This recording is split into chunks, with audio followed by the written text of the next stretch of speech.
You open Instagram, you search for their name, their handle, you go on their profile, you stay there like 5, 10, 15 seconds, you scroll a little bit, see if there is something new, and you actually take care to be sure to not accidentally like a post. Then you get the hick and you just leave the app. If checking your ex Instagram is part of your day, or actually something you do weekly, or maybe monthly, depending how long it's been since you're not together anymore, I'm gonna tell you actually what it means, and it's not what you think. Okay, so the one thing I want you to remember from this video, and I'm gonna say it at the very beginning, what it means for you to still checking your ex Instagram could mean a few things. But most of the case, if you're just checking the Instagram, their profile, does not necessarily mean that you still love them. Because most people will be like, okay, why are you still checking your ex Instagram? If you do so, it's because you love them, because you miss them or whatever. And you're kind of like, no, this is not the case. That does not necessarily means that you're still in love with them. It could, and because I don't know your situation, I cannot tell like with like 100% precision, but in most cases, it's not the case. So then what does that mean? That means that the habit, the way you were with like your partner, your ex-partner, kind of like went over the relationship. It outlived the relationship, which means that it's still there. Like you still have this some habit, I would say, that is there even after the relationship. And going through their social profile, Instagram or whatever, is the perfect patch for that. It's the perfect thing that brings you back this kind of like cessation of habit, this cessation of like, okay, checking a little bit of like what's going on without having to actually interact with them, because you're not sending them a message, you're not writing a message, you're not sending them a picture, you're not talking with them, you're not planning a date with you're not doing things with them, you know what I mean? Because you're not together, you most likely not talking anymore, you just go check. And that checking kind of like brings you a little bit of something, you know? It's kind of like, I would not say all the way to be like it's an addiction and you just like go get like your dose, but it has like this still good effect of like, okay, let me check. And then if you feel that you should not all that after doing it, you're kind of like, okay, why I should do that? Like, this is what it gives you. So this is not necessarily something that means that, oh, I'm still in love with them, I should go back with them or whatever. And the cool part with that is there is nothing back. Like, as I said, you're not texting them, you're not communicating with them, which means that they will never have like any kind of rejection, any kind of like stress waiting for an answer or those kind of things. So of course, in the case, you know that you're not necessarily in love with them anymore, because this is a totally different story. This is what I mean. It's just kind of like a habit. And well, the more you do it, if you continue to do it, you will just get used to it, to get this small like dopamine, if I can say, of checking the profile and just having information there. So now let's talk about why you actually can't stop doing this, why you keep doing this again and again and again.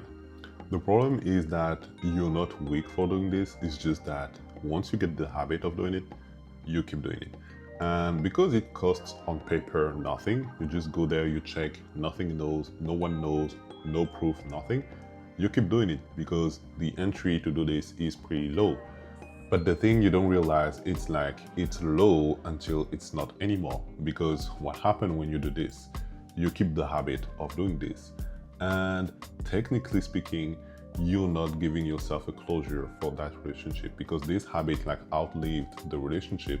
So the relationship is done, but somehow with this habit for you, it's not totally fully done. There is still this small door. I'm not saying there is this small door for you to go back to the relationship, but there is still this small door that makes kind of the relationship stays, you know? It's not the same relationship, but it's still a part of that relationship that stays in your actual life where the relationship is over.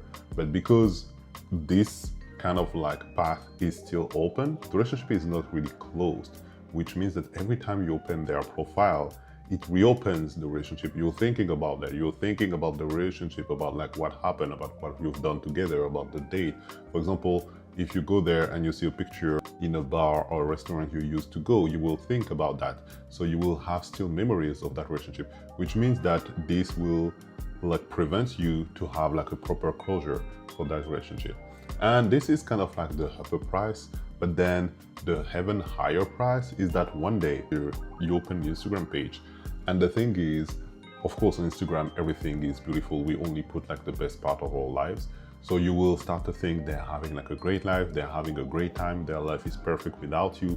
So you will start to think about that, and not necessarily, but kind of overthink about like, okay, maybe you were wrong, maybe you were not a good person for that person.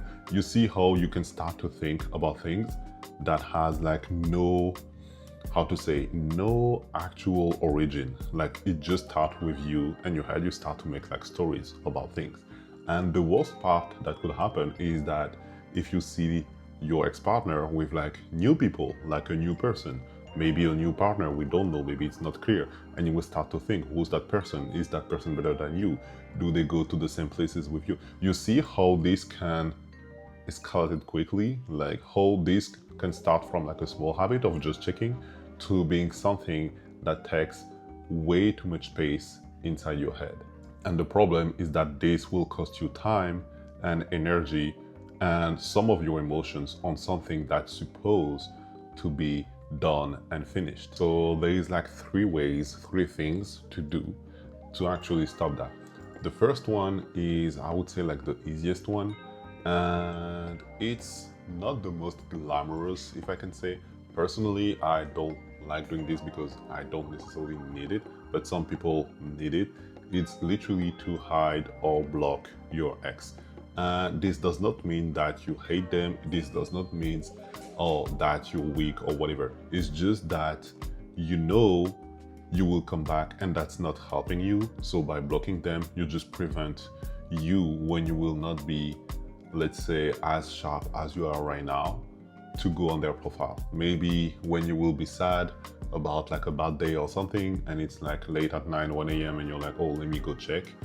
This will prevent you to do that, because if they're blocked, you cannot do it. Of course, you will tell me, well, I can still unblock, but then that's another problem.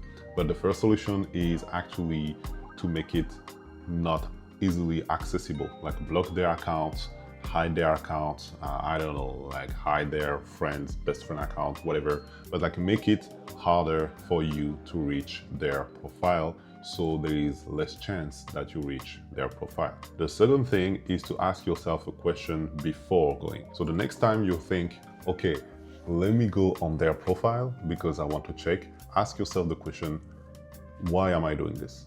Why am I doing this, and what's the goal? Why am I expecting to see going there? And most of the time the answer will not be, oh, I expect them to be happy, because unconsciously you don't necessarily want them to be happy. What you actually want is to see that they're still not over you. This is what you secretly expect to see when you go check the profile of your ex, but it's most likely not gonna happen. So then think about that. Why are you going there then? You're not going there for them. You're going there for yourself. You're going there to kind of like heal yourself. You're going there to find something that you expect to see, but deep down inside of you, you know you will not see. So why you're still going there? Because there is 90% of chance that it's going to hurt you more than it's going to do good. So by asking yourself this question and being true to yourself, that might prevent you to actually open it. Because if you think about that right before opening the profile, you might be like, okay, maybe I should just not go and do something else. So that's another solution and another thing to do.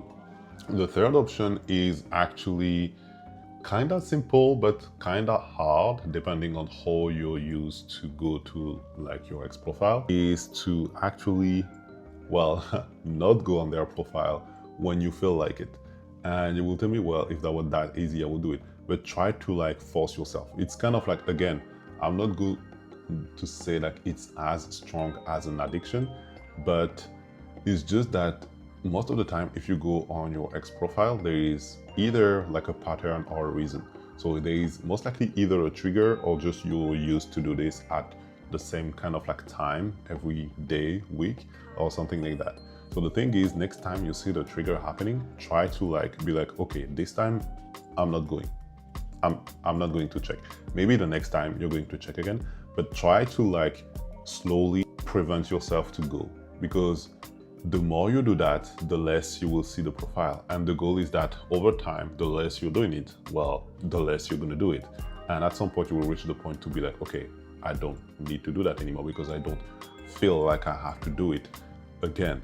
So this is a way to do it. So for example, if it's just like a pattern that happens almost at the same time every day, every week, you can try to like see it coming and make something to prevent you to do that, to be like, okay, maybe if I know that I always go check their profile right before I go to sleep when I'm in bed, put your phone away so you have no way to do it. So do it for like a few days and then see, because the habit will leave, then you can still have your phone before bed, but you will not check their profile because you lost the habit of doing so.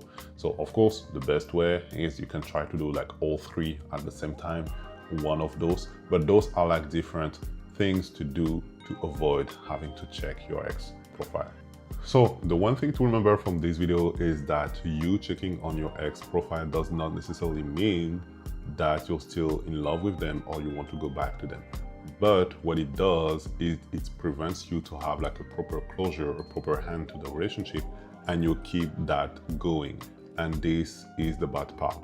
So do the thing to actually avoid to do that. Like stop checking their profile, try to find a way to like block them, see their profile less often, and slowly you will be able to have like that actual proper closure.